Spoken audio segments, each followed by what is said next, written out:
Oui, donc moi ce que je vous propose, c'est de revenir sur Terre, et vraiment de revenir sur Terre.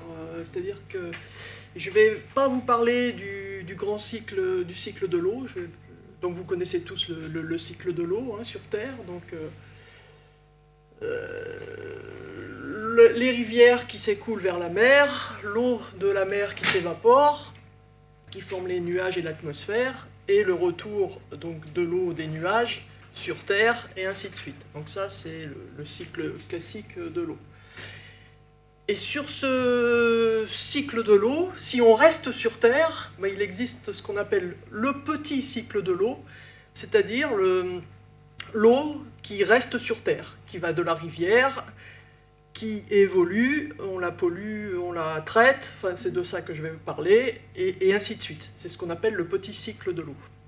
Donc c'est de ça dont je vais vous parler. Et quelle est l'empreinte de l'homme sur ce petit cycle de l'eau, donc sur l'eau sur Terre. Voilà, donc je vais vous vraiment axer ma présentation sur, encore une fois, les interactions entre l'eau sur Terre, l'eau douce, hein, je vais parler que de l'eau douce, et puis l'homme, l'action de l'homme sur cette eau sur Terre. Quelles sont les interactions? Donc le petit cycle de l'eau, en fait, il commence par la ressource en eau, donc la rivière, hein, on considère les rivières. C'est le départ du voyage.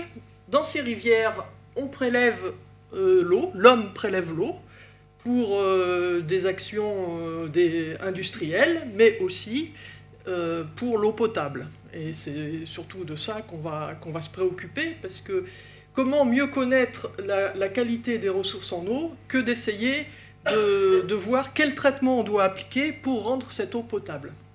Donc le petit cycle de l'eau commence par le prélèvement des ressources en eau pour produire de l'eau potable. Donc on est dans des usines où on transforme cette eau en eau pour la potabiliser, on la stocke, et ensuite, donc cette eau potable, on l'utilise. On l'utilise pour différents objets, donc pour l'industrie, pour les villes, pour les villages, pour les usages domestiques. Donc ça, c'est une première partie du cycle, donc le prélèvement, le traitement et la consommation. Sauf que, quand on la consomme, on y ajoute quelque chose. En fait, il y a très peu d'eau que l'on ne rejette pas. La plupart de l'eau, on la rejette. Donc on poursuit notre cycle de l'eau, donc l'eau potable que l'on utilise au niveau des collectivités. On la transforme, malheureusement, on la pollue, je dirais, par nos usages, par nos usages domestiques, les douches, les toilettes, le nettoyage des rues. Et donc notre eau, elle continue son petit bonhomme de chemin, elle va être récupérée au niveau du réseau d'assainissement, donc d'eau usée, elle passe par la station d'épuration, et puis elle retourne dans le milieu naturel. Elle est rejetée, cette eau épurée, qui a été utilisée et débarrassée de ses polluants, on la rejette dans la ressource en eau, donc dans la rivière. Et ainsi de suite, en aval, on va prélever cette eau de rivière pour produire de l'eau potable, et ainsi de suite. Voilà, c'est ce qu'on appelle le petit cycle de l'eau.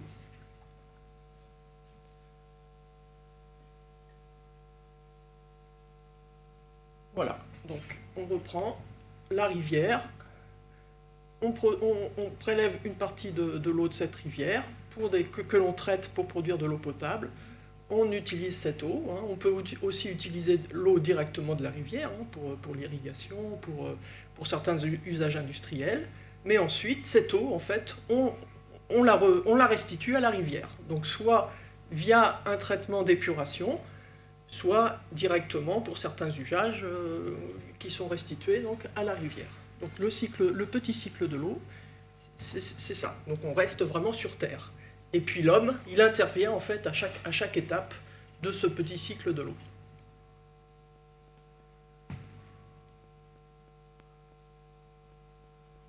Donc le titre, c'est l'empreinte de l'homme sur l'eau. Comment connaître l'empreinte de l'homme sur l'eau?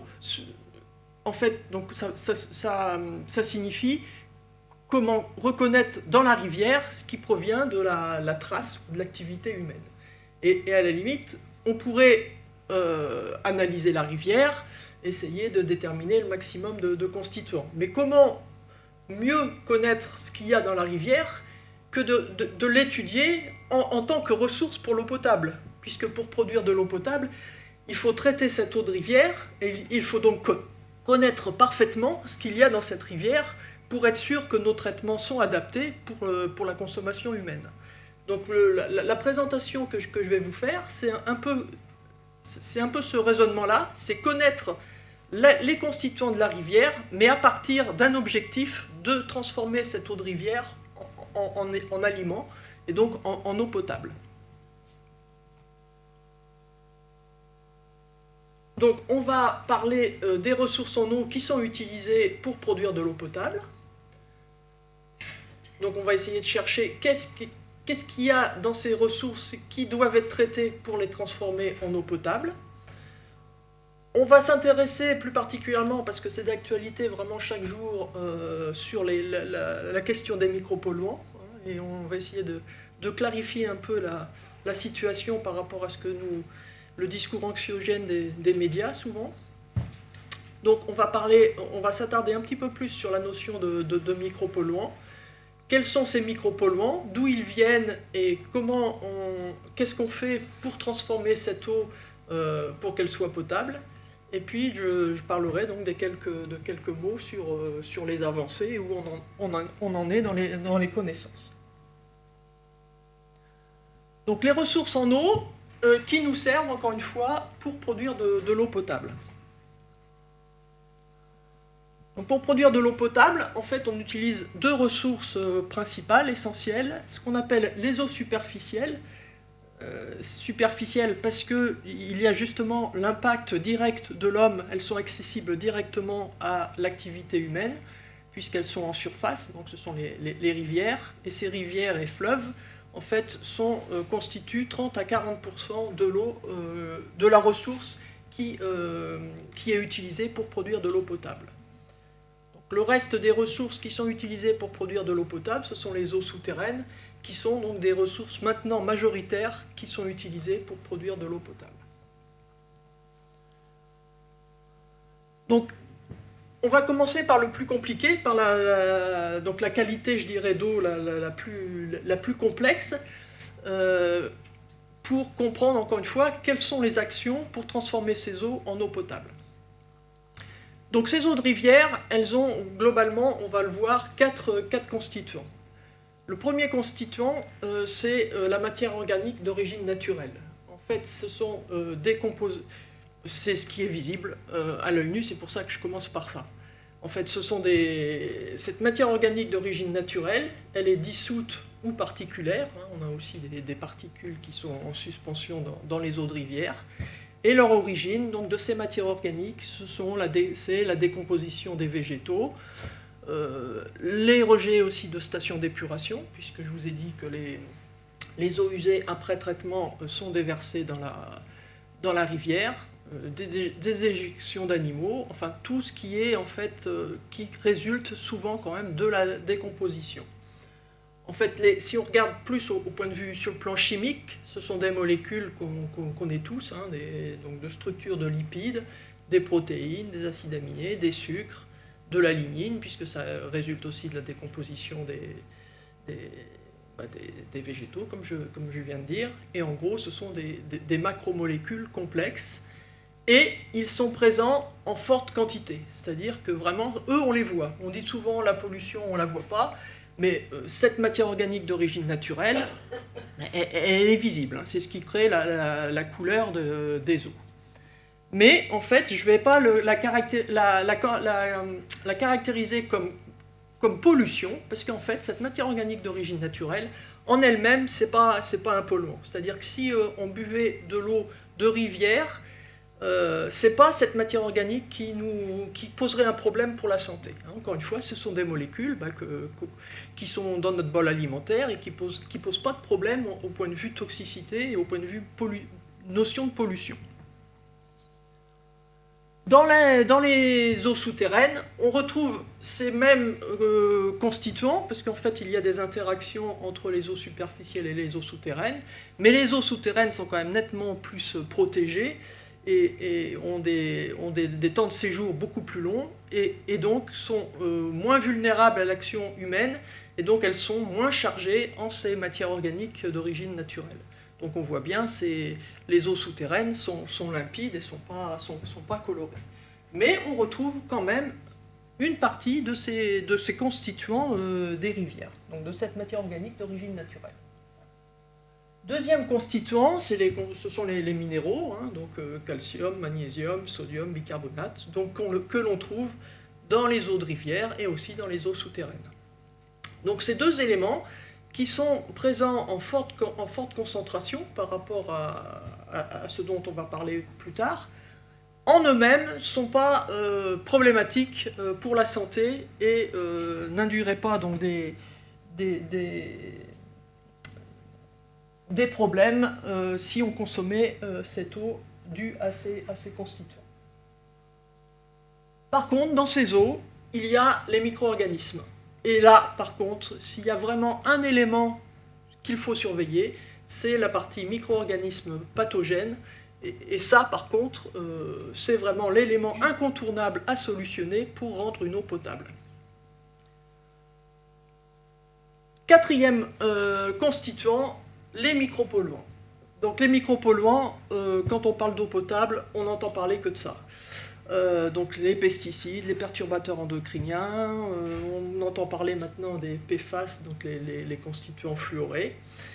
Donc effectivement, ils sont présents aussi dans les eaux superficielles et dans les eaux souterraines. Mais ce qu'il faut retenir, c'est pour ça que je ne les ai pas mis dans la catégorie matière organique d'origine naturelle. Donc d'une part, ils ne sont pas d'origine naturelle. C'est pour ça que je les ai distingués. Et d'autre part, et on va surtout en reparler tout à l'heure, retenez bien que leur quantité est au moins 1000 fois plus faible que la matière organique naturelle dont j'ai parlé tout à l'heure. D'ailleurs, ces constituants ne créent pas de couleur, ne sont pas particuliers, ce sont vraiment des éléments qui sont à l'état de trace. C'est bien pour ça, encore une fois, qu'on appelle ça les micropolluants. Ce n'est pas parce que c'est des petites molécules, c'est parce qu'ils sont présents en quantité de l'ordre du microgramme. Bon, sur certaines ressources, on a d'autres composés, mais je ne vais pas m'attarder là-dessus, des composés inorganiques spécifiques dont il faudra se préoccuper, mais je ne vais pas rentrer dans le détail. Ces composés-là sont très bien traités pour produire de l'eau potable. Donc si je résume, donc on a comme je vous disais, 4 catégories de constituants dans ces eaux. Donc les constituants minéraux, donc ceux-là, on ne va pas y toucher, enfin ce n'est pas l'objectif du traitement d'eau potable de se consacrer à ces éléments, qui sont même bénéfiques pour la santé. On a les constituants, donc les micro-organismes, et ça je dirais c'est vraiment la priorité du traiteur d'eau, c'est d'éliminer les micro-organismes pathogènes qui sont souvent d'origine fécale. Le traitement d'eau ne va pas rendre une eau stérile, hein, mais on vise à éliminer les micro-organismes pathogènes. Deuxième, donc, dans mon ordre de diapo, donc constituants minéraux, micro-organismes, on va reparler de la matière organique d'origine naturelle. Je vous ai dit, ce n'est pas problématique forcément pour la santé, mais vous comprenez bien que si on desservait une eau au robinet avec des particules, avec une eau colorée et une eau qui a même du goût, même si je vous dis c'est pas dangereux pour la santé, je pense qu'on serait pas très content. En plus, on va chercher quand même à l'éliminer partiellement, hein, pas totalement, mais partiellement, parce que, en fait, à cause du fait que l'on soit obligé de traiter ces micro-organismes par ajout d'eau de javel, l'eau de javel risque de réagir en partie avec cette matière organique. Donc non seulement la présence de cette matière organique consommerait l'eau de javel, mais en plus pourrait former des produits qui, eux, seraient indésirables pour la santé. C'est-à-dire qu'il peut y avoir une réaction entre l'eau de javel utilisée pour la désinfection et certaines structures de cette matière organique. Donc indirectement, pour se préserver de ça, on va chercher à éliminer une partie de cette matière organique. Et enfin, l'objectif du traitement d'eau potable, ça va être d'éliminer ces fameux micropolluants qui nous préoccupent quotidiennement. Donc je vais commencer par le traitement d'une eau de surface, donc encore une fois, pour produire de l'eau potable. Je vais commencer par l'eau de surface parce que c'est la ressource la plus complexe à traiter. Je vous ai dit, il faut éliminer quand même en partie la charge organique, la matière organique d'origine naturelle, parce que ça présente des goûts, des couleurs et de la turbidité, et ça peut poser problème avec l'utilisation de l'eau de Javel par la suite. Donc, la première étape qu'on applique pour produire de l'eau potable à partir d'une eau de surface, c'est ce qu'on appelle la coagulation-flocculation, décantation. En fait, encore une fois, l'objectif, c'est d'éliminer une grosse partie de cette matière organique, en particulier éliminer la coloration et puis les goûts. Enfin, deuxième aspect incontournable, donc la désinfection. Donc si on n'aborde pas la problématique des micropolluants, qui est une problématique relativement récente finalement, on en entend parler surtout depuis les années 1990, donc avant les années 1970, je dirais, le traitement d'eau de surface comportait uniquement ces deux étapes: éliminer les matières organiques à forte concentration et désinfecter. Donc, pour éliminer ces matières particulières et dissoutes d'origine naturelle, on applique ce qu'on appelle la coagulation-flocculation. Donc, on part d'une eau turbide et colorée. Et en fait, moi, je suis particulièrement impressionné par ce procédé de coagulation-flocculation qui est très ancien, parce que ça va nous permettre d'éliminer vraiment cette coloration, qui est en partie due à des particules dissoutes. C'est-à-dire que si on faisait une simple filtration, on n'arriverait pas à éliminer cette matière organique et cette coloration. Donc le procédé de coagulation-flocculation consiste à ajouter un réactif qui va faire s'agréger en fait, des composés qui initialement sont dissous, les faire s'agréger en changeant leurs propriétés chimiques pour devenir particulières et pour pouvoir ensuite décanter. Donc pour ça, on ajoute un sel de fer ou d'aluminium à un pH bien particulier. On agite donc cette solution au contact de l'eau qu'on va traiter. L'ajout de ce sel de fer ou d'aluminium va modifier les propriétés de cette matière dissoute. Cette matière va s'agréger, va se rassembler, donc c'est ce qu'on appelle la flocculation. On voit bien les flocs qui se forment. Et puis, donc, les flocs, une fois formés, ils vont pouvoir décanter. Donc les flocs qui ont renfermé, piégé la matière organique. Et puis en surface, on va avoir une eau parfaitement limpide. Donc ça, c'est ce qu'on appelle le procédé de coagulation-flocculation. Donc c'est le principal procédé pour traiter les eaux de rivières qui sont turbides. Donc en fait, je vous ai dit, l'objectif c'est vraiment de rendre cette eau limpide, mais ce n'est pas d'éliminer la totalité de la matière organique qui est présente donc, dans cette eau de rivière. Si je rentre un petit peu plus dans le détail, en unité, cette matière organique globale, on a des appareils qui mesurent la totalité des constituants organiques sans distinction dans une eau. On part en général d'une quantité de 10 mg par litre, et l'objectif c'est d'éliminer seulement 80% de cette matière organique. On ne cherche encore pas du tout à l'éliminer totalement. Et donc on arrive à une eau donc en partant de 10 de l'ordre de 1 à 2 mg par litre. Et en fait, pourquoi je vous ai parlé de l'eau de rivière? Parce qu'on se retrouve avec une qualité d'eau finalement qui est très proche de l'eau souterraine. Donc avec cette coagulation-flocculation de l'eau de rivière, on arrive à des qualités d'eau similaires à l'eau souterraine. Donc sur ces eaux souterraines, on n'applique pas le principe de coagulation-flocculation, parce qu'elles sont beaucoup moins chargées en matière organique, et puis elles sont pas turbides, elles sont claires, elles n'ont pas de goût. Donc sur les eaux de rivière, on n'applique pas ce procédé. Après, donc suite à ça, on pourrait s'en tenir à faire une désinfection finale, et notre eau serait consommable et sans effet pour la santé. Sans effet, ponctuellement, c'est-à-dire sans effet immédiat. Mais vous allez me dire, et les micropolluants? Vous oubliez quand même un peu vite les micropolluants. Donc dans ces eaux, le procédé de coagulation-flocculation n'a pas éliminé la totalité des fameux micropolluants.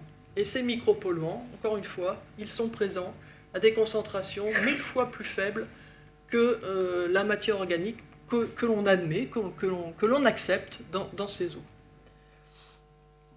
Donc depuis les années 1990, je dirais, où on a réussi à mettre en évidence de plus en plus la présence de ces micropolluants, eh bien, à cette filière de traitement classique, donc coagulation, flocculation, puis désinfection, eh bien, on a inséré une étape dans l'objectif de se préoccuper de cette présence de micropolluants et de les éliminer. Donc ces micropolluants, c'est quoi? Ça consiste en quoi et d'où ils viennent? Pour le titre de ma conf, c'est l'empreinte de l'homme. Voilà. Quelle est l'origine de quels sont ces micropolluants? Quelle est leur origine et en quoi l'homme est responsable en fait de cette présence de micropolluants dans les eaux qui nous posent vraiment problème pour produire de l'eau potable? En fait, vous allez me dire, qui pollue les rivières? Il y a les agriculteurs, il y a les industriels, avec leur déversement pas traité suffisamment. Mais en fait, il faut savoir qu'il y a quand même beaucoup l'homme. L'homme est vraiment à l'origine de la plupart des constituants qui posent problème dans les rivières et qui posent problème en particulier aux traiteurs d'eau pour rendre cette eau potable. Parce que si on y réfléchit bien, nous, à notre échelle, à l'échelle de notre activité quotidienne, en fait, on déverse cette eau potable, on l'utilise au niveau de nos habitations, on ne l'utilise pas que pour boire, mais on l'utilise pour se laver, on l'utilise pour laver la voiture, on l'utilise pour laver la maison, et donc cette eau, on la charge en fait, cette eau potable, on la charge avec les constituants que l'on utilise quotidiennement. Donc ces constituants, ce sont des cosmétiques, des gels douche, des résidus de médicaments, on en reparlera tout à l'heure, on est vraiment des gros émetteurs de médicaments, nous, à l'échelle domestique. Des pesticides, je ne vais pas dire qu'on utilise beaucoup de pesticides, mais dans les eaux de rivière, on retrouve des produits anti-puces de nos animaux domestiques, les pipettes que l'on met sur les poils de nos toutous et de nos matous, parce que, on lave nos matous, on se lave les mains une fois qu'on a mis la pipette, et tout ça, ça part dans le réseau tout à l'égout, et ça se retrouve dans la rivière. Donc on est aussi émetteur nous-mêmes de pesticides. Donc produits ménagers, désinfectants, lessives, voilà, tous ces constituants que l'on utilise quotidiennement et qui sont source de pollution en fait, si cette pollution n'est pas traitée suffisamment dans les stations d'épuration, et donc on les retrouve dans les rivières. Donc, si je rentre dans le détail des cosmétiques, rapidement, je ne sais pas si vous avez eu la curiosité de regarder un petit peu la composition de vos gels douche, mais il y a beaucoup de composés qui ne sont pas d'origine naturelle, donc des composés aromatiques, des parabènes, des benzophénones, voilà, tout. Et donc, en fait, ce qu'il faut savoir, c'est que nous, consommateurs, on est à l'origine de 95% de l'émission des produits de conservateurs ou de cosmétiques dans les eaux de rivière. Ce ne sont pas les industriels fabricants de cosmétiques qui sont les principaux émetteurs, c'est nous, en utilisant ces cosmétiques.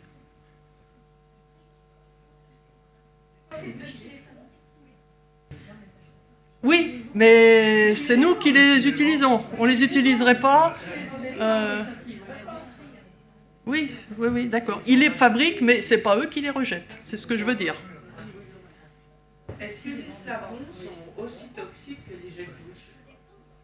Ça dépend justement, oui, ça dépend du savon. Si vous prenez un simple savon de Marseille, non, ça fait partie des produits qui sont bien éliminés dans les stations d'épuration avant d'être rejetés dans les rivières. Mais la problématique, c'est que ces composés-là, on les rejette, donc ça va dans la station d'épuration, mais la station d'épuration n'a pas été conçue en fait, pour éliminer ce type de composés. Parce que ce sont des composés qui sont présents à l'état de trace et qui sont non biodégradables. Et les stations d'épuration sont majoritairement basées sur des procédés biologiques. Donc contrairement au savon, le savon est bien éliminé. Les stations d'épuration ont été conçues pour éliminer les savons, les excréments, l'urine. Mais par contre, ces composés-là, ces constituants qui sont présents à l'état de trace et qui ont des propriétés bien particulières parce que justement il faut qu'elles soient bien au contact de la peau, etc. C'est un inconvénient pour que ces molécules soient éliminées au niveau des stations d'épuration.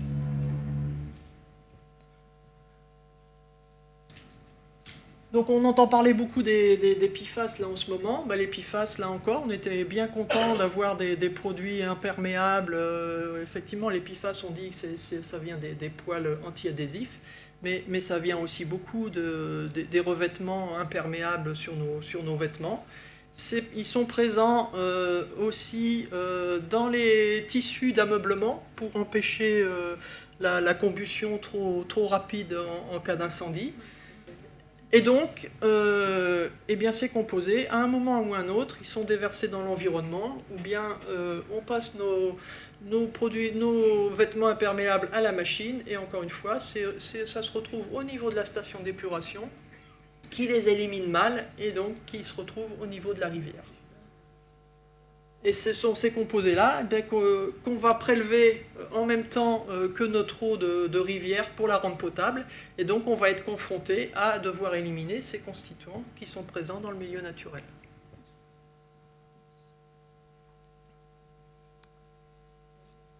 Je vais vite là, mais c'est des produits aussi qui sont utilisés dans les produits d'extincteurs. Rentrons un petit peu plus dans le détail des médicaments. Les médicaments, pareil, on pourrait dire c'est les industriels qui fabriquent les médicaments, qui les rejettent dans l'environnement. C'est au niveau des hôpitaux, beaucoup de consommation de médicaments qui ne traitent pas suffisamment bien leurs eaux.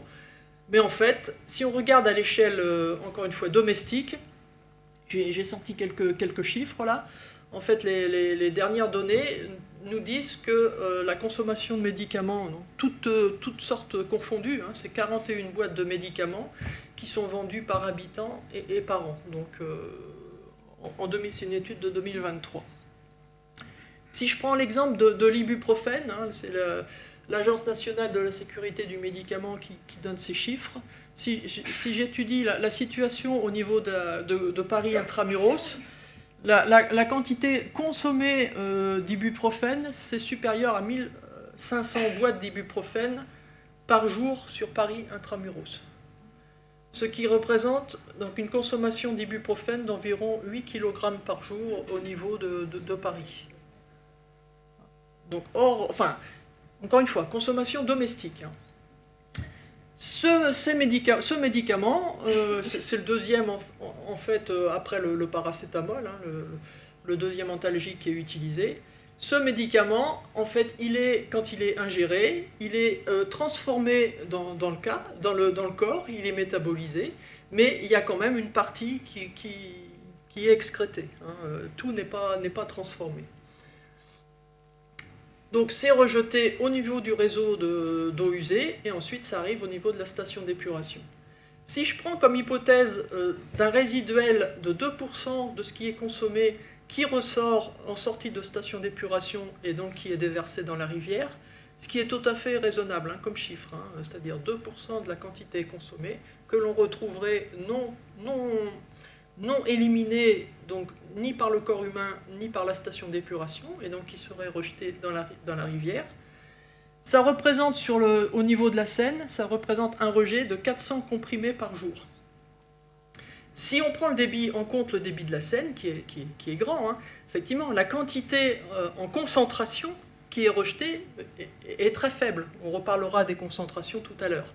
Mais en quantité, quand même, de rejets par jour, qui se retrouvent dans le milieu naturel, dû à notre consommation, ça serait à peu près 400 comprimés par jour, au niveau de Paris.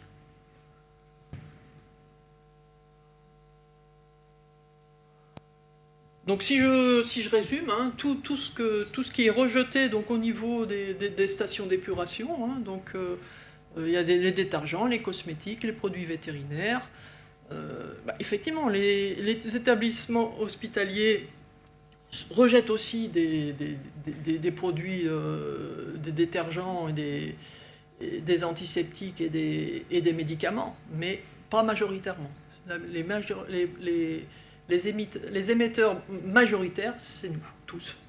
Donc ces composés-là, qui sont rejetés dans le réseau de tout à l'égout, via l'eau potable finalement, vont jusqu'à la station d'épuration. Il y en a certains qui sont biodégradés, qui sont éliminés, donc ils peuvent être d'autres sont transformés, et d'autres sont rejetés sans transformation dans la rivière. Dans la rivière, ces nombreux composés peuvent continuer à être transformés, peuvent s'absorber sur les sédiments ou sur les plantes, et ce qui fait que dans cette rivière, donc, qui nous sert de ressource en eau pour produire de l'eau potable, j'ai l'habitude de schématiser comme ça, à partir de quelques molécules, je dis quelques, mais que l'on rejette, on se retrouve en fait avec une multitude de constituants qui sont issus des constituants non transformés, mais aussi de nombreux constituants qui ont été modifiés et transformés pendant leur parcours dans la station d'épuration ou dans la rivière, sous l'effet par exemple des bactéries ou du soleil. Donc on se retrouve avec une multitude de composés dont on ne connaît pas la nature, parce qu'on connaît les composés par an, mais on ne connaît pas en quoi ils se sont transformés, qui sont présents à l'état de trace, parce qu'au fur et à mesure qu'ils se transforment, forcément la concentration initiale va diminuer, et donc on est confronté à une très grande quantité de composés, dont la plupart sont inconnus, que l'on va devoir traiter pour rendre l'eau potable, par précaution, pour rendre une eau saine et bonne pour la santé.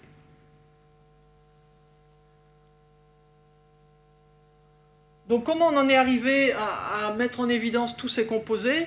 En fait, c'est grâce à l'avancée des techniques analytiques. Hein. Donc il y a, dans les années 1900, pour l'eau potable et pour l'innocuité sanitaire, je dirais, on surveillait surtout le risque bactériologique. Donc on a développé l'utilisation de désinfectants. Ensuite, on a mis en place des réseaux d'assainissement, donc pour éviter que ces rejets soient diffusés, parce dans les années 1900, les rejets, ils allaient directement dans la rivière, hein, ils ne passaient pas par une épuration, de station d'épuration. Donc il y a eu, dans les années 1900 et jusqu'à 1970, je dirais, un gros effort sur les réseaux d'assainissement et les stations d'épuration. Et puis, au cours des années, encore une fois, il y a eu de gros progrès analytiques, ce qui fait qu'on a mis en évidence toute une série de composés qui sont soupçonnés ou qui sont avérés présenter des risques pour la santé. Donc, il y a eu la question des nitrates. Les nitrates, donc, on sait très bien les traiter maintenant pour produire de l'eau potable. Et puis, petit à petit, on a découvert de plus en plus de composés. Donc on a mis en évidence les produits de désinfection dont je vous parlais tout à l'heure, qui réagissent entre la matière organique d'origine naturelle et l'eau de Javel, donc d'où la nécessité d'éliminer la matière organique naturelle. Puis on a mis en évidence des hydrocarbures, des pesticides. Plus récemment, donc ce qu'on appelle la série des perturbateurs endocriniens, qui inclut donc les composés pharmaceutiques, et puis donc antibiotiques. Maintenant, plus récemment encore, on a réussi à identifier ce qu'on appelle les métabolites, donc certains composés de transformation de ces composés initiaux. Hein, donc on se préoccupe de plus en plus non seulement aux composés commerciaux et que l'on utilise, mais aussi à leurs produits de transformation. Et puis avec les années plus récentes, donc on a mis en évidence de plus en plus de composés et à des concentrations de plus en plus faibles. Donc on en est arrivé là à la fameuse question des PFAS.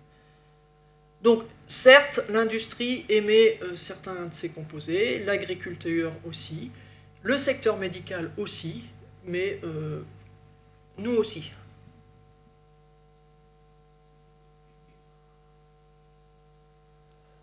Donc, je vous ai donné des exemples là, et c'est ce qu'on appelle donc les micropolluants. Donc, en quoi ça consiste? C'est quoi en fait la notion de micropolluant? À partir de quel moment on met l'étiquette micropolluant? Donc, un micropolluant, en fait, c'est un composé non présent naturellement, donc qui résulte d'un apport extérieur, la plupart du temps lié à l'activité humaine, et qui provoque donc une perturbation sur l'environnement et sur le vivant, et ceci à très faible dose. Encore une fois, on ne parle pas des mêmes niveaux de concentration que la matière organique d'origine naturelle, on est à des concentrations plus de 1000 fois plus faibles. Donc ce sont souvent des composés que l'on utilise au quotidien, et que l'on arrive à mettre en évidence uniquement avec des outils analytiques performants, puisque ce ne sont pas des composés qui sont visibles à l'œil nu. À l'œil nu, ce n'est pas encore une fois comme la coloration des rivières. Et puis pourquoi on s'en préoccupe? On s'en préoccupe effectivement pour la préservation de l'environnement, mais on est bien obligé de s'en préoccuper, en particulier dans les filières de traitement d'eau potable. Donc l'unité, j'y reviendrai, mais l'unité de la matière organique d'origine naturelle, tout à l'heure je vous ai dit, c'est le milligramme par litre. Et donc là, l'unité dont on va parler, c'est le microgramme par litre, donc 1000 fois plus faible que les constituants qui sont présents d'origine naturelle. Oui, mais peut-être 1000 fois plus toxique. Oui, je ne dis pas le contraire. Oui, c'est pour ça que c'est la notion de micropolluant. Et c'est pour ça qu'on s'en préoccupe. Donc comment on en est arrivé à les mettre en évidence? En fait, c'est par les techniques qu'on appelle les techniques chromatographiques. Donc on fait des prélèvements, on concentre nos eaux, on est obligé de passer par des étapes de préconcentration, parce que sinon ils sont présents quand même à trop faible concentration, on n'est pas capable de les analyser. On les passe, donc nos échantillons traités, concentrés, dans un système qu'on appelle la chromatographie, couplé à ce qu'on appelle la spectrométrie de masse, et puis on arrive à avoir énormément de pics, donc chaque pic représentant un micropolluant, donc un composé. Enfin, je dis un micropolluant. Ça va être ça la problématique, c'est comment dans tous ces pics distinguer ce qui est effectivement toxique et ce qui pose problème de ce qui ne l'est pas. Toujours est-il que, encore une fois, ce dont on parle, c'est de la gamme du microgramme par litre, donc c'est des concentrations très faibles. Et pour vous donner un exemple, on est capable avec cette technique-là de déceler un comprimé dans une piscine, c'est-à-dire dans 3000 m3. Si quelqu'un met un comprimé, on est capable de dire, tiens, il y a quelqu'un qui a mis son traitement antibiotique dans la piscine. Ça représente aussi l'équivalent d'un millionième de morceaux de sucre dans un litre, juste pour vous donner un ordre d'idée de la notion du microgramme par litre. Donc c'est le millionième de gramme par litre.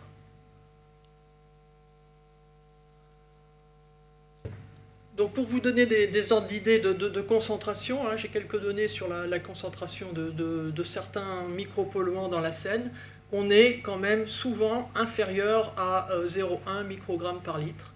Mais c'est vrai que si on fait la somme de tous ces polluants, il y en a tellement que on atteint, c'est pour ça que je vous parle plutôt, on atteint plutôt le microgramme par litre. En plus, il y a un effet cumulatif, parce que si je simplifie à l'extrême, si vous prenez un verre d'eau pour avaler votre ibuprofène, il y a des ibuprofènes dans le verre, ça ne fait qu'augmenter. Oui. L'augmentation ça fait augmenter, je dirais, plus dans la rivière. C'est-à-dire que la rivière, après, la rivière va recevoir sa dose de médicaments.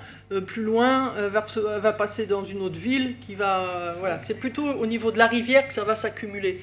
Au niveau du verre d'eau, ça va être très très faible parce que la quantité de médicaments que vous allez avoir dans votre eau, elle est très faible par rapport à votre médicament que vous allez introduire. Je vais vous donner un autre exemple tout à l'heure. Donc si je parle de la qualité de l'eau dans la Seine, si je reprends mon exemple de l'ibuprofène, donc on est à des concentrations inférieures à 0,1 microgramme par litre.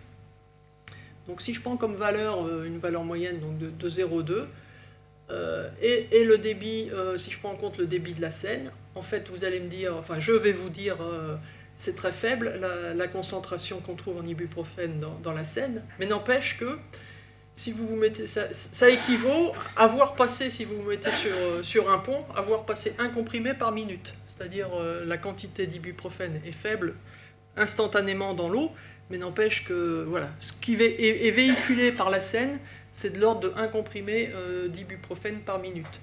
C'est le cas de l'ibuprofène. Pour le paracétamol, ça peut être 10 fois plus. Hein, quand même. Mais c'est des concentrations qui sont très faibles, et d'où la complexité de la problématique. C'est-à-dire, encore une fois, on va être obligé de traiter des constituants qui sont présents à très faible concentration dans une matrice, dans une eau qui contient beaucoup de composés non toxiques et à des concentrations 1000 fois supérieures. Et c'est ça le challenge du traitement d'eau potable actuellement, c'est d'essayer de traiter cette trace de composés. Donc on a vu qu'on sait traiter la matière organique à forte concentration. On sait désinfecter, mais il faut qu'on se préoccupe donc de cette étape intermédiaire, de cette fameuse problématique de micropolluants qui ne sont pas éliminés suffisamment par l'étape de coagulation-flocculation. Mais qui, il y a encore une fois dans les années 1900, on n'avait pas cette question-là, on ne se posait pas cette question-là. Donc, on va connaître un petit peu plus ce qu'on vise et ce qu'on a dans notre verre d'eau, mais c'est vrai que quand même, en écoutant les médias, on a l'impression qu'ils ne nous parlent pas du tout de cette matière organique d'origine naturelle et présente à forte concentration, et on a vraiment l'impression que dans notre verre d'eau, on a une accumulation de tous ces constituants qui sont présents dans la ressource en eau et qui seraient présents dans l'eau du robinet. Et puis on a actuellement, enfin en tout cas avec les années passant, on a ce que j'appelle mes micropolluants stars, c'est-à-dire on entend parler à certaines époques surtout des pesticides. Là en ce moment des PFAS, le chlorothalonil, on en a entendu parler. Chlorure de vinyle, c'est un composé qui vient des canalisations plastiques. On a par période donc des constituants sur lesquels les médias mettent l'accent. Mais ces constituants, en fait, encore une fois, depuis les années 1990, on s'en préoccupe quand même, puisqu'on les met en évidence de plus en plus, on s'en préoccupe et on a ajouté dans la filière de traitement d'eau potable des étapes qui visent à éliminer ces micropolluants présents en très faible concentration. Donc en fait, on a 3 catégories de procédés. On a ce qu'on appelle la catégorie des adsorbants. Alors c'est le charbon actif, hein, on en entend parler parce que c'est les composés qui sont présents dans les carafes filtrantes ou dans les filtres d'aquarium. En fait, c'est ce charbon actif que l'on insère donc, dans la filière de traitement de potabilisation. C'est un composé qui est microporeux, c'est-à-dire qui est en grain ou en poudre, et dans lequel il y a des microcavités, plein de microcavités. Et l'eau, quand l'eau pénètre dans ces microcavités, en fait, les micropolluants sont fixés, sont adsorbés donc sur ce matériau de charbon actif. Donc c'est vraiment un transfert du micropolluant de l'eau vers le charbon actif. Ce qui fait que le charbon actif, il a une durée de vie définie et qu'il faudra ensuite l'extraire et puis le traiter pour éliminer le micropolluant. Donc c'est un procédé qui est très développé, qui est efficace avec de nombreux micropolluants, une large classe de micropolluants. L'inconvénient, c'est quand même certains composés sont moins bien retenus que d'autres. Donc voilà, c'est un inconvénient de ce charbon. Et il faut se préoccuper de l'élimination de ce charbon. Deuxième catégorie de procédés, c'est ce qu'on appelle les procédés dégradatifs. Donc là, c'est des procédés qui vont transformer la molécule, donc qui vont, par réaction chimique, qui vont chercher à la couper pour les transformer, donc les constituants qui présentent un problème de toxicité, pour couper certaines liaisons, pour les rendre moins toxiques. Donc ce sont des procédés qui sont également utilisés, hein, parfois en complément du charbon actif, ça peut être de l'ozone ou de l'irradiation par lampe UV. L'inconvénient, c'est que ça réagit donc avec beaucoup de composés, mais c'est vraiment de la chimie, ça va transformer ces composés, et il faut qu'on étudie les réactions sur chaque composé, puisque l'intérêt, c'est de ne pas transformer un composé dont on connaît la toxicité en un autre composé autant toxique. Donc voilà, la question et la difficulté, c'est qu'il faut qu'on connaisse le maximum de produits de réaction lors de l'utilisation de ces procédés dégradatifs. Troisième catégorie, c'est les procédés séparatifs. Donc là, c'est la filtration sur membrane. C'est différent du charbon actif. Le charbon actif, le polluant, donc sortait de la phase liquide et allait se fixer sur le charbon.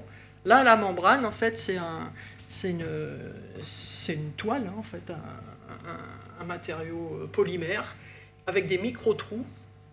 Et donc, le principe, c'est que ces trous vont être suffisamment petits pour arrêter les micropolluants. Voilà. Donc, ce qui fait qu'on a une eau qui va être débarrassée de ces micropolluants, qui aura passé à travers la membrane, mais on aura une eau qui va rester en amont de la membrane, qui va être de plus en plus chargée en micropolluants.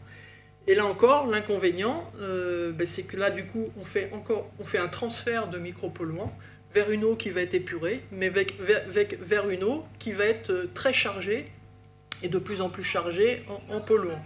Donc il va falloir se préoccuper de traiter cette eau pour éliminer les polluants. Voilà. Donc, d'un côté, pour le charbon actif, il faut se préoccuper de traiter le charbon. Pour la membrane, on a un flux d'eau concentré en micropolluants dont il faut se préoccuper. Si c'est pour rejeter ce concentrat dans la rivière, là du coup on ne résout pas le problème. Donc ces trois procédés sont quand même très très maintenant répandus dans les filières de traitement d'eau potable. Donc je m'arrêterai juste 5 minutes et très rapidement, parce que le temps passe, sur les filtrations, sur les membranes de filtration, parce qu'on en entend beaucoup parler. Il faut être très vigilant sur le type de membrane, parce que vous avez, en fonction de la taille des pores, ça va laisser passer plus ou moins les polluants. Donc vous avez dans le commerce ce qu'on appelle la microfiltration. Là, l'objectif, c'est de retenir uniquement les bactéries. Ça retient que les particules et les bactéries les plus grosses. Mais ça va laisser passer les micropolluants. Ce qui est le plus répandu dans l'objectif d'éliminer les micropolluants, c'est ce qu'on appelle la nanofiltration, donc avec des pores de la taille du nanomètre. Donc c'est vraiment ça, à viser de dépollution de la micropollution, c'est les membranes de nanofiltration. Donc voilà notre filière actuelle, qui est la plus répandue actuellement donc, sur toutes les installations. Donc on part d'une eau, encore une fois, de rivière qui contient notre matière organique à forte concentration et qui inclut les micropolluants. On fait une étape de coagulation-floculation, décantation. Donc on obtient une eau limpide, on filtre sur sable pour éliminer les dernières particules.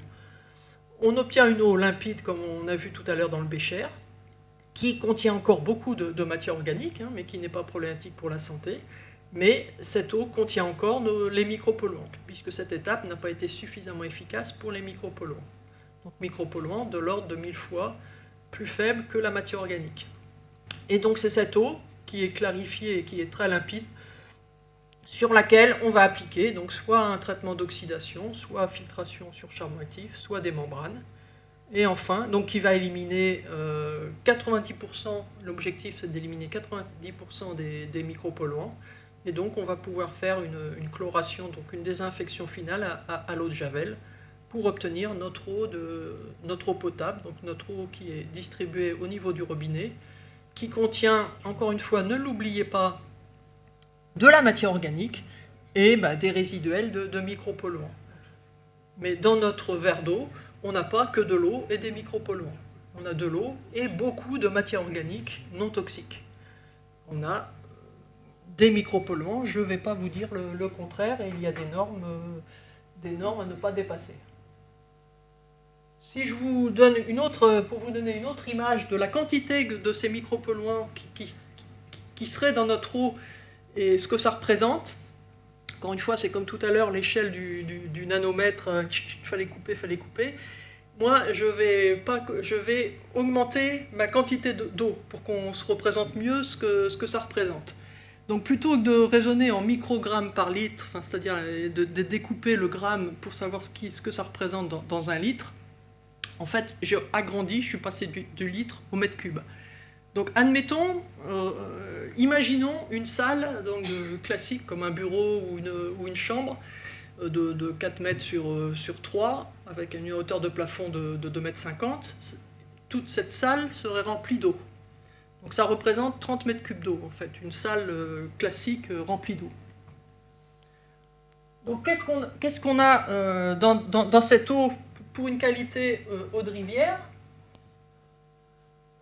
Si cette eau était remplie d'une eau qualité eau de rivière, en fait, ça représenterait à peu près l'équivalent d'une tablette de beurre, donc dans cette salle, donc qui simulerait la quantité de matière organique d'origine naturelle dans cette salle. Donc dans 30 mètres cubes, la quantité de matière organique d'origine naturelle d'une rivière, c'est l'équivalent d'une tablette de beurre. Je vous ai dit, on applique donc le procédé de coagulation-flocculation pour abattre une grande quantité de cette matière organique. Je vous ai dit un rendement à peu près de 80%. Donc de notre tablette de beurre, on arriverait à une dizaine de morceaux de sucre dans 30 mètres cubes d'eau. Donc c'est la quantité de matière organique, équivalente de matière organique qui reste dans votre verre d'eau. Une dizaine de morceaux de sucre dans 30 mètres cubes. Et puis, on a nos fameux micropolluants, qui sont à des concentrations 1000 fois plus faibles. Donc les micropolluants dans nos 30 mètres cubes, ça représenterait à peu près une dizaine de grains de riz. Donc, la quantité du microgramme par litre, c'est équivalent à une dizaine de grains de riz dans 30 mètres cubes. Donc c'est très faible. Après, je vous ai dit, on applique un traitement pour éliminer ces micropolluants. L'objectif, c'est de les éliminer à 90%. Donc on passe de notre dizaine de grains de riz à moins d'un grain de semoule dans 30 mètres cubes. Donc c'est la quantité de micropolluants qu'il reste, que les normes de potabilisation nous acceptent pour décréter que l'eau est potable. C'est l'équivalent de moins d'un grain de semoule dans 30 mètres cubes. Voilà, pour imaginer un petit peu, se figurer. Et donc nous, c'est ces quantités-là qu'il faut qu'on cherche, nous scientifiques, et qu'on essaie de voir comment ils sont transformés, est-ce qu'ils sont toxiques ou pas toxiques, et voilà. Donc la difficulté à l'heure actuelle, c'est vraiment ça, c'est de décerner, de distinguer des traces de constituants parmi des constituants qui sont à plus forte concentration, mais qui restent quand même très faiblement concentré. Donc je vous ai donné l'exemple des 30 mètres cubes d'eau. Pour un ordre d'idée, dans une vie, en fait, on consomme 50 mètres cubes d'eau potable. On boit, donc en buvant 1,5 litre par jour, on boit dans une vie 50 mètres cubes d'eau. Donc voilà, on avale au maximum notre grain de semoule pendant une vie. Voilà, non, c'est juste pour vous donner un petit peu quelques images. En fait, ce qu'il faut savoir, c'est que si je prends le cas des médicaments, et cette concentration-là, donc ramener à la quantité d'eau qu'on consomme dans une vie, ça équivaut à consommer, à partir de l'eau potable, moins d'un comprimé de médicaments sur toute une vie. Donc effectivement, je nie pas la toxicité, il y a des effets cocktails, des effets additifs, mais voilà, ce n'est pas l'eau potable qui vous apporter une concentration significative de médicaments. Bon, là, je vais vite. Donc, il y a des normes pour décréter que l'eau est potable. Je vais passer vite. Donc, je vous ai dit, la difficulté, c'est de plus en plus de chercher à identifier tous ces constituants initiaux, mais aussi les produits de transformation. Et ce qu'il faut savoir, c'est que, donc avec les techniques analytiques actuelles, qui nécessitent de traiter l'échantillon, de le concentrer, on arrive, dans une eau de rivière, à détecter plus de 10 000 pics, 10 000 composés, parmi lesquels il faut effectivement, pour lesquels il est très compliqué de trouver des structures, c'est un travail immense, et puis parmi lesquels il va falloir savoir auxquels il faut s'intéresser plus particulièrement compte tenu de leur structure qui pourrait laisser sous-entendre des problèmes de toxicité. Donc où on en est actuellement, en fait, encore une fois, vous avez bien compris, à partir de certains composés bien identifiés, il se trouve que dans la station d'eau usée et puis ensuite dans l'environnement, on a des transformations et on se retrouve avec une multitude de composés que l'on ne connaît pas, à des concentrations de plus en plus faibles, parce qu'encore une fois, si un composé A se transforme, vous allez avoir 10% qui va se transformer en A, en B, 20% qui va se transformer en C, et petit à petit, la concentration va diminuer de plus en plus. Donc ça va devenir de plus en plus complexe. Donc voilà à quoi on est confronté actuellement. On a des composés qu'on connaît bien, et parce que ce sont des composés qui sont commercialisés, et donc qui sont réglementés dans l'eau potable et qui sont soumis à surveillance, et dont la concentration ne doit pas dépasser une certaine teneur. On sait mettre en évidence un certain nombre de contaminants dits émergents, que l'on soupçonne comme contaminants, mais qui sont non réglementés. Mais heureusement, on se dit que quand on arrive à éliminer les composés parents, on élimine en même temps, avec des forts rendements, également les produits de transformation. Donc dans l'eau potable, on espère que certains contaminants non connus ne sont pas à des concentrations excessives. Et puis on a toute une flopée, pour être vulgaire, de composés, de pics, pour l'instant, qu'on sait présent, qu'on n'a pas identifié, on n'a pas mis une structure moléculaire en face, qu'on n'a pas quantifié parce qu'on n'a pas les étalons à disposition, donc on n'est pas capable de les quantifier, et puis parmi lesquels on ne sait pas s'ils sont indésirables ou s'ils sont non nocifs.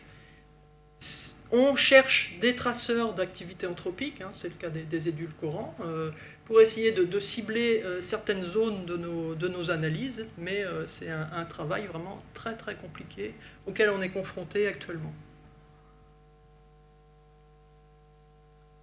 Donc c'est ce qu'on appelle, pour en revenir à l'empreinte, c'est ce qu'on appelle l'analyse par empreinte non ciblée. Donc il faut imaginer qu'après analyse d'une eau, on a une plaque avec plein de pics, et des pics de hauteur différentes. Et donc chaque eau va avoir sa propre empreinte, sa propre caractéristique, c'est-à-dire que chaque eau va avoir cette structure de pic qui va être différente en fonction d'une eau de rivière, d'une eau potable, de l'endroit où l'eau de rivière a été prélevée, en amont ou en aval de la ville, en fonction de la météo, et on a tout ce genre de données à traiter pour savoir en fait comment adapter nos traitements de potabilisation pour éliminer certaines zones que l'on pense problématiques, mais encore une fois, si cette forêt de pics, je fais une coupe avec un code couleur en fonction de la hauteur des pics, on a du mal à savoir à quelle zone on doit s'intéresser pour vérifier que c'est à cette zone-là que les composés ont le plus fort risque de poser problème sur la santé. Donc c'est vraiment, à l'heure actuelle, c'est vraiment la recherche du traiteur d'eau, c'est vraiment sur ce type-là d'analyse que portent les travaux actuellement. Donc pour conclure, en fait, ce qu'il faut connaître, et ce qui va nous aider, c'est effectivement de connaître le plus possible d'informations sur les constituants qui sont présents dans les ressources que l'on utilise pour produire de l'eau potable. Donc les types d'activités urbaines, les rejets en station d'épuration, analyser les rejets de station d'épuration. Et voilà, plus on connaîtra d'informations sur la ressource, plus on arrivera à adapter nos procédés de traitement de potabilisation. Avec des cas de conscience, je dirais, parce que des questions qu'on peut se poser et qui peuvent être nature à réflexion. Je vous ai dit, les médicaments, on est tous émetteurs de médicaments, mais c'est vrai que par rapport à il y a 30 ans, notre proportion d'émission de médicaments est supérieure à il y a 30 ans. Parce qu'il y a 30 ans, les traitements étaient quand même très concentrés au niveau des hôpitaux. Et les personnes maintenaient leur traitement à l'hôpital. Maintenant qu'il y a eu le développement des traitements ambulatoires, donc on reste très peu de temps à l'hôpital, effectivement, on rentre chez nous et on déverse les médicaments chez nous. Alors qu'il y a quelques années, effectivement, si les médicaments étaient concentrés au niveau de l'hôpital, ça serait plus facile de les traiter. Donc voilà, c'est des questions qu'on se pose et qui sont vraiment problématiques, quoi. Bon, les retardateurs de feu et les dispersants, ben, là encore, la question, est-ce qu'on laisse une forêt brûler pour pas déverser des PFAS et pas les retrouver dans les eaux souterraines, ou est-ce qu'on les traitements, les recherches actuelles sont sur la génération de nouveaux dispersants, de nouveaux produits anti-feu, donc qui ne contiennent pas de fluor. Donc là aussi, c'est des recherches actuelles. Et puis, les recherches portent également beaucoup actuellement sur les procédés complémentaires de traitement des stations d'épuration. Parce que je vous ai dit, en fait, le problème, c'est que les stations d'épuration laissent passer ces composés que l'on émet. Et effectivement, si on les retenait au niveau de la station d'épuration avant qu'on les déverse dans la rivière, ben voilà, c'est ça aussi la solution. Donc il y a de gros travaux actuellement sur l'amélioration des stations d'épuration pour préserver les ressources en eau. Bon voilà, vu l'heure, je vais aller vite. Ce qu'il faut savoir quand même pour conclure, c'est que cette problématique des micropolluants, on en est vraiment conscient, mais c'est une problématique qui est effectivement très compliquée. Il faut être conscient aussi que l'eau potable, c'est l'aliment le plus surveillé et le plus réglementé. Et au fur et à mesure des connaissances, les normes donc, de potabilisation sont réajustées à la hausse ou à la baisse. Des composés sont ajoutés et on en est vraiment au stade de la connaissance actuelle. C'est-à-dire que même quand on met en évidence un composé, et c'est le cas des PFAS qu'on a mis en évidence récemment, mais on ne connaît pas encore sa dangerosité pour certaines structures, parce que les études épidémiologiques sont très longues. En fait, ce qui est fait, c'est que la réglementation, en fait, qui est imposée, la limite de concentration ne peut pas dépasser, c'est presque notre limite analytique, en fait. On en est vraiment à, quand on ne sait pas, on impose une norme la plus stricte possible. Et c'est le cas sur les PFAS actuellement, les composés perfluorés. Voilà, après, l'eau potable, je n'ai pas interrogé, d'habitude je pose la question, est-ce que vous avez confiance ou non dans votre verre d'eau du robinet ? Chacun va se faire son idée en fonction de ce que j'ai dit, mais ce qu'il faut savoir aussi, c'est que l'eau potable, en quantité de polluants que l'on ingère, ça ne représente que 5%. C'est-à-dire tout le reste, c'est par le bol alimentaire, c'est par l'air qu'on respire, c'est par l'eau potable. Donc on focalise sur l'eau potable parce que c'est encore une fois l'aliment le plus surveillé et c'est sur lequel on a le plus d'informations. Donc on a l'impression que c'est la catastrophe due à l'eau potable, mais encore une fois, ayez conscience que l'apport de polluants pour notre organisme, par l'eau potable, ça ne représente que 5%. Moins de 5%. Voilà, donc je vais arrêter là.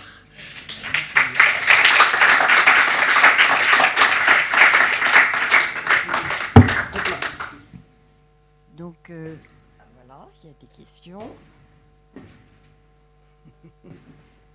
Comme c'est bizarre.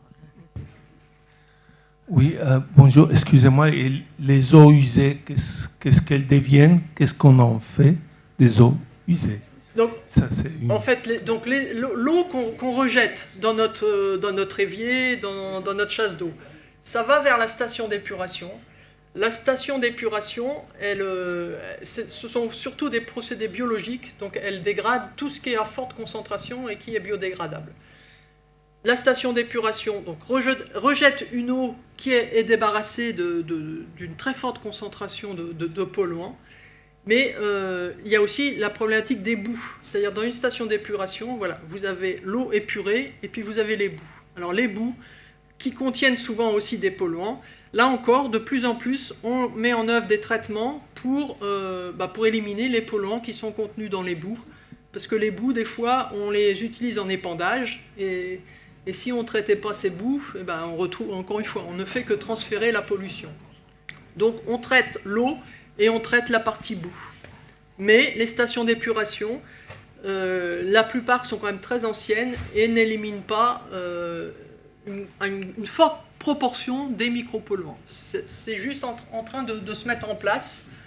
Mais la problématique des stations d'épuration, c'est qu'elles laissent passer quand même de nombreux micropolluants qui se retrouvent dans la rivière, donc.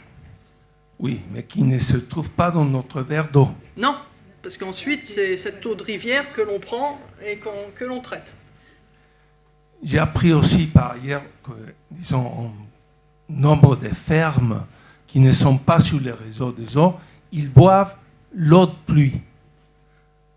Qu'est-ce que vous en pensez de ça? Il y a des gens qui, presque toute leur vie, ont bu l'eau de pluie. Le problème, c'est, j'ai passé vite sur mon transparent, quand je vous dis que l'eau du robinet n'apporte que 5% des polluants, le reste, c'est les aliments, et puis c'est l'air qu'on respire. Donc, l'eau de pluie, elle n'est pas exempte de polluants, de micropolluants. À travers l'atmosphère, quand Voilà. on passe l'atmosphère, Ouais. 1 et 2, elle n'a pas les minéraux qu'il faut En de l'eau, plus, et en plus. calcium, magnésium, etc., etc. Et puis j'espère qu'ils sont vigilants sur la désinfection, parce que... Non, elle est pas- ils ne les sont pas parce qu'ils les mettent dans des conteneurs et ils boivent des conteneurs.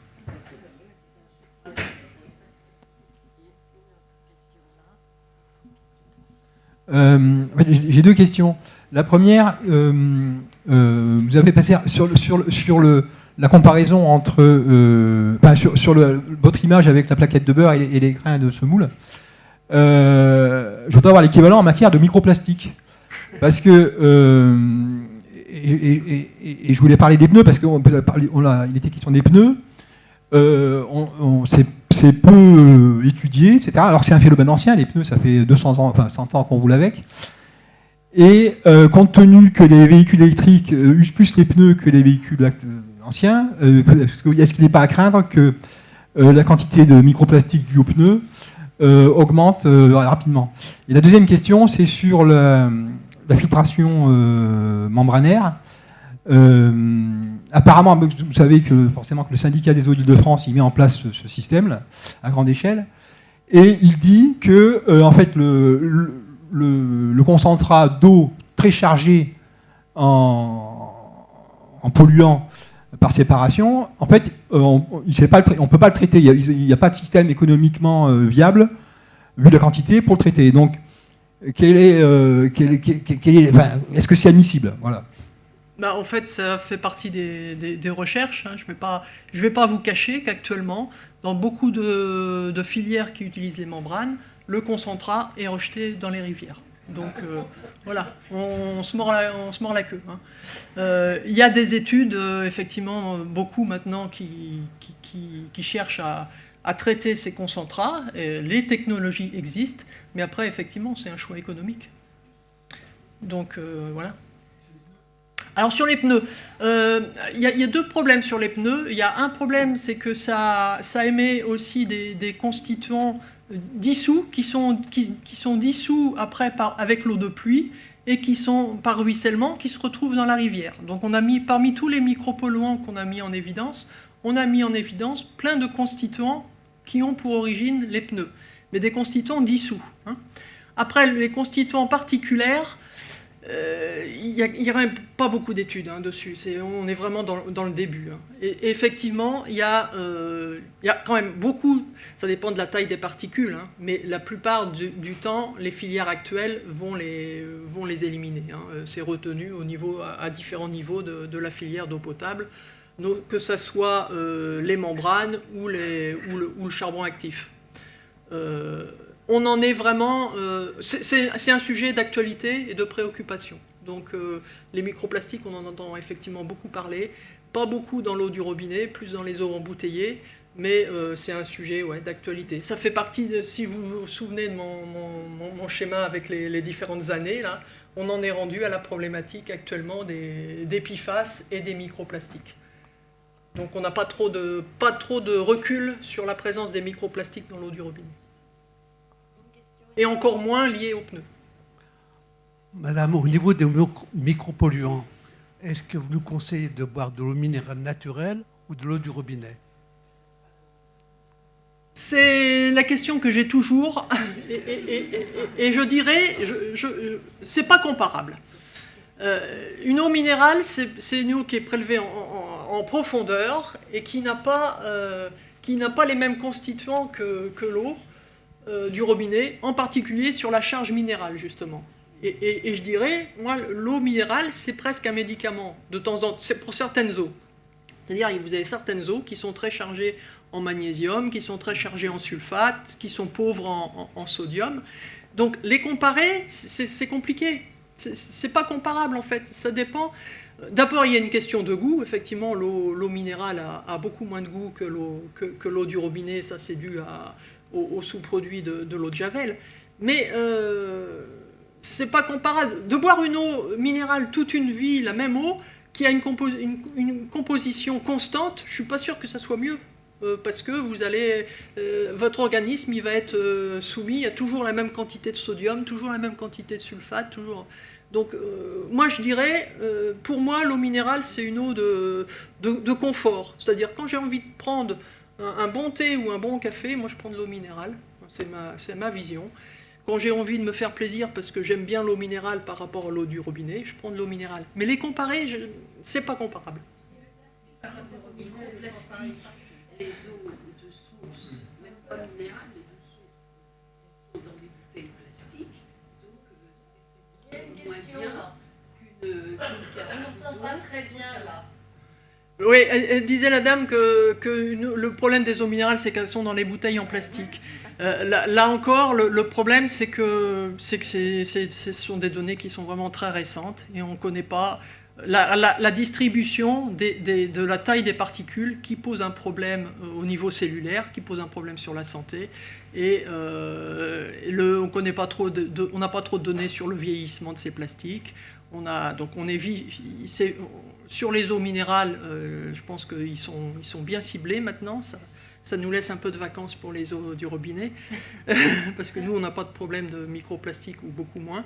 Mais voilà, c'est un sujet d'actualité sur les eaux minérales. Mais c'est vraiment pas mon domaine. Oui, merci de nous avoir rassurés sur l'eau du robinet. Moi, j'aurais une question parce que vous dites que de toute l'eau que vous traitez, il n'y en a que 10% que l'on boit. Alors, est-ce que, je ne sais pas, quels seraient les coûts? Est-ce qu'on a envisagé au point de vue économique si ça ne serait pas moins coûteux? Est-ce qu'on a envisagé ces pistes-là de faire une distillation pour l'eau que l'on boit seulement et que tout le reste de l'eau dite potable servirait à autre chose? Est-ce que ça a été envisagé? Est-ce que c'est possible? Le problème, c'est qu'économiquement, c'est absolument impossible d'avoir deux réseaux. Ça serait des conséquences énormes économiquement. En bouteille, comme beaucoup de gens prennent en bouteille. Mais ça, bon. Après, c'est un problème. Je ne dis pas que dans 50 ans, c'est un problème je pense que la question va se poser. Hein. Est-ce que peut-être que bientôt l'eau vraiment potable de qualité extrême sera stockée dans des grands réservoirs et que chacun on ira chercher nos 10 litres d'eau quotidiennement d'eau potable. Peut-être qu'on en arrivera là. Mais de là à dire que de distribuer une eau uniquement pour boire au niveau du consommateur, ça c'est irréalisable. Parce que les réseaux sont beaucoup trop coûteux. Mais de même que les gens vont acheter leur vin, ils peuvent aller acheter leur eau. Comment? De même que les gens vont acheter le vin, ouais. Ils peuvent aller acheter l'eau. Mais oui. Ils le font beaucoup. Mais on y viendra peut-être. Hein. Qui aurait imaginé il y a 50 ans qu'on allait trier nos verres, nos plastiques, nos papiers, etc. Enfin voilà, c'est des modes de comportement sociétal qui, à mon avis, qui vont évoluer. Hein. C'est évident. Une autre question là. Allô? Oui. Moi, Bon, j'ai écouté l'exposé qui est centré sur la consommation ou le traitement des eaux de façon générale. Je me demande pourquoi on n'a pas, on ne traite pas l'eau au niveau individuel, au niveau de chaque maison, par exemple. Quelle est la raison ? Bah, la raison, c'est qu'on maîtrise pas, on maîtrise pas la problématique. Là, c'est pour ça que j'ai un peu attiré l'attention sur les membranes. Un vendeur qui vous dit, je vais vous installer un système de membrane. Vous allez voir, ça va super, ça va retenir vos micropolluants. Si le vendeur il vous installe une membrane de microfiltration au lieu de la nanofiltration, ça servira à rien. Donc, est-ce que on est tous suffisamment vigilants et on a suffisamment de compétences pour savoir qu'est-ce qu'il faut exactement en fonction de l'objectif et l'entretien, parce que ce soit les membranes, les charbons actifs, il y a une maintenance très importante, parce que, encore une fois, n'oubliez pas que le risque majoritaire, c'est le risque bactérien. Si vous laissez passer des bactéries pathogènes, là, du coup, vous allez être malade immédiatement. Alors que laisser passer, je force le trait pour vous provoquer, mais laisser passer quelques temps sur un laps de temps court, quelques micropolluants, c'est pas ça qui va vous, encore une fois, par rapport à la quantité d'eau qu'on boit sur une vie, c'est pas ça qui va vous rendre malade. Faites attention, surveillez vos légumes, surveillez vos viandes, vos plats cuisinés, surveillez tout ça, et on en reparlera. Une question là. Oui. En fait, c'était sur ce même sujet. On nous propose beaucoup de systèmes, et donc les systèmes pour l'eau osmosée. Est-ce que c'est pas contre-productif et qu'à la place, on retire les micropolluants, mais à la place, on risque de générer des bactéries? Donc non seulement on risque de générer des bactéries si vraiment vous ne respectez pas ou si on ne vous a pas préconisé des systèmes de maintenance extrêmement bons. En plus, vous me parlez de l'osmose inverse. L'osmose inverse, c'est encore pire c'est à un degré encore plus petit que la nanofiltration, c'est-à-dire que ça retient aussi les composés minéraux. Donc ça veut dire qu'il ne faut absolument pas boire une eau osmosée.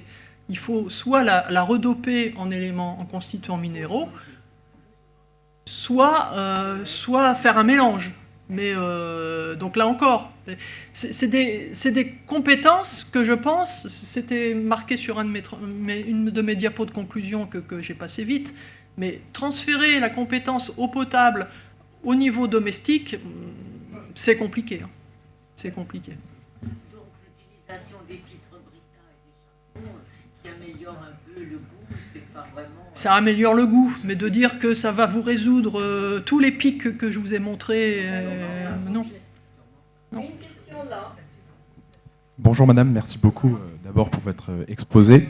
J'ai une question par rapport au chlore dans l'eau qu'on retrouve dans l'eau du robinet.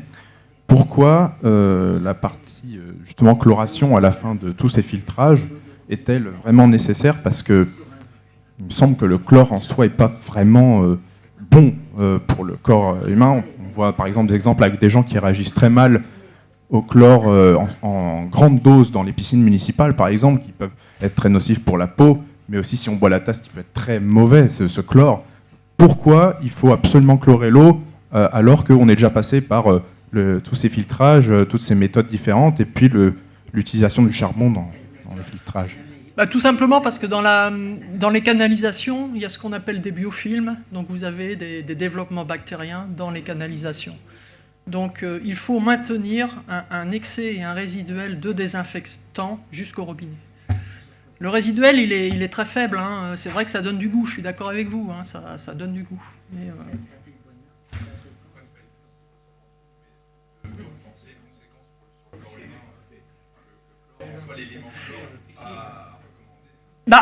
encore une fois, le résiduel est vraiment très faible. Si vous voulez plus avoir de chlore, il se décompose très rapidement, hein. Il suffit de laisser l'eau dans votre carafe pendant une demi-journée et vous aurez plus de chlore, hein.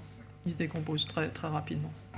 Je voulais savoir, le traitement de l'eau est identique sur toute la région de la France?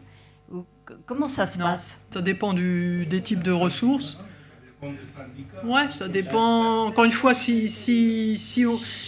entre différentes ressources, même entre deux eaux souterraines, par exemple, bah, vous avez certains qui vont faire le choix du charbon actif, d'autres vont faire le choix des membranes.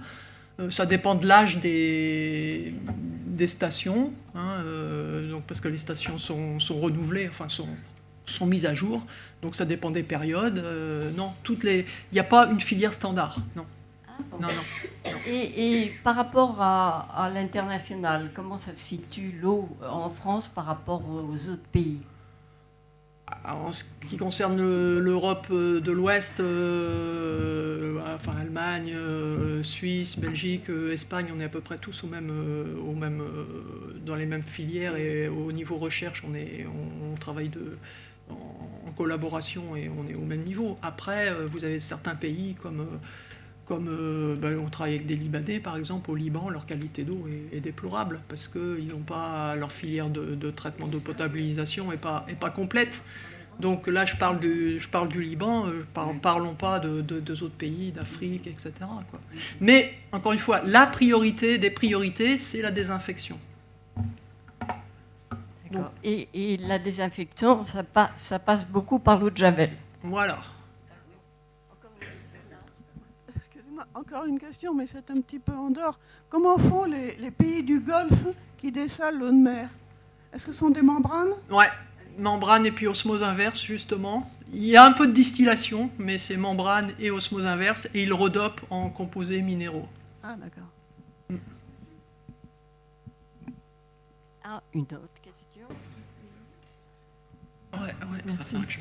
Oui, j'ai une question très courte. Je voudrais savoir, est-ce qu'il y a un risque de trouver des légionnelles dans l'eau du robinet? Non, parce que ça fait partie des contrôles, et là c'est zéro. Il faut vraiment, sur les bactéries pathogènes et les virus, la norme c'est zéro. Donc c'est des contrôles qui se font en continu, et l'objectif donc c'est d'atteindre zéro. Donc c'est comme ça qu'on dose la dose d'eau de Javel. Et si jamais il y a un échantillon suspect, la distribution est arrêtée tant que le problème n'est pas résolu. Mais les légionnelles, le problème, c'est surtout, là du coup, c'est pas vraiment l'eau potable, c'est les douches, hein, c'est par inhalation. Hein. Ouais, c'est par l'eau chaude. Non.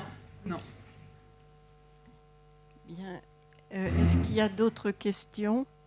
Non. Bon, ben écoutez, alors, à moins qu'il y ait d'autres questions qui seraient destinées à l'eau dans l'univers.